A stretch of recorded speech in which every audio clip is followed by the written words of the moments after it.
Del Evangelio según San Marcos. En la ciudad de Cafarnaún, el sábado, entró Jesús en la sinagoga a enseñar. Estaban asombrados de su enseñanza, porque les enseñaba con autoridad y no como los escribas.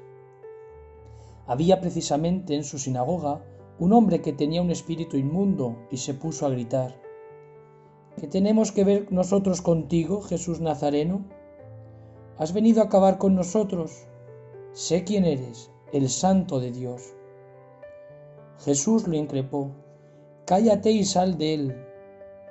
El espíritu inmundo lo retorció violentamente y dando un grito muy fuerte salió de él. Todos se preguntaron estupefactos: ¿qué es esto? Una enseñanza nueva expuesta con autoridad.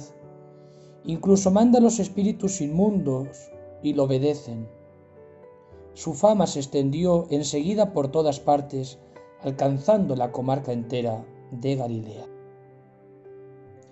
Durante los 2 últimos domingos del tiempo ordinario, hemos contemplado cómo el Señor inicia su ministerio llamando a los primeros discípulos con aquella invitación: venid y veréis. Ellos fueron y vieron, es decir, comienzan a seguir los pasos del Señor Jesús. Nosotros también hemos comenzado este tiempo ordinario después de las fiestas de Navidad, un tiempo que nos regala la Iglesia para seguir los pasos de Jesús, para escuchar su invitación, para dejar todo y seguirle. Hemos escuchado su llamada y le hemos dicho: te seguiremos, Jesús. En este domingo contemplamos cómo Jesús, inmediatamente después de la llamada, lleva a los discípulos a la sinagoga de Cafarnaún. Allí vemos que hay mucha gente que comienza a seguirle.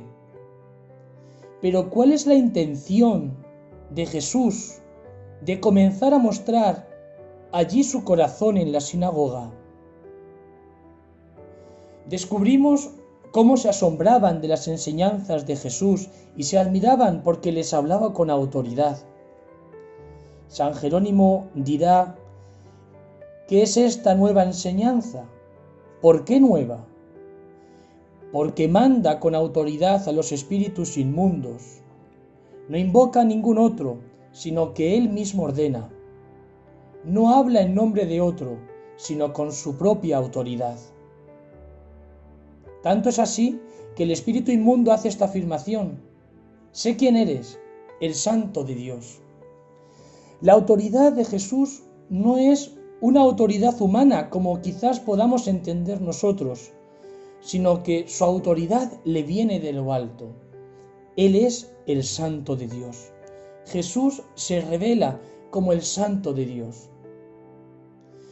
Allí vemos cómo su autoridad es distinta a la autoridad de los escribas.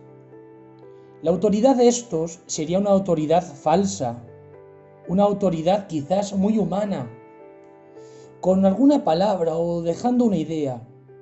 En los escribas se daba un abuso de autoridad.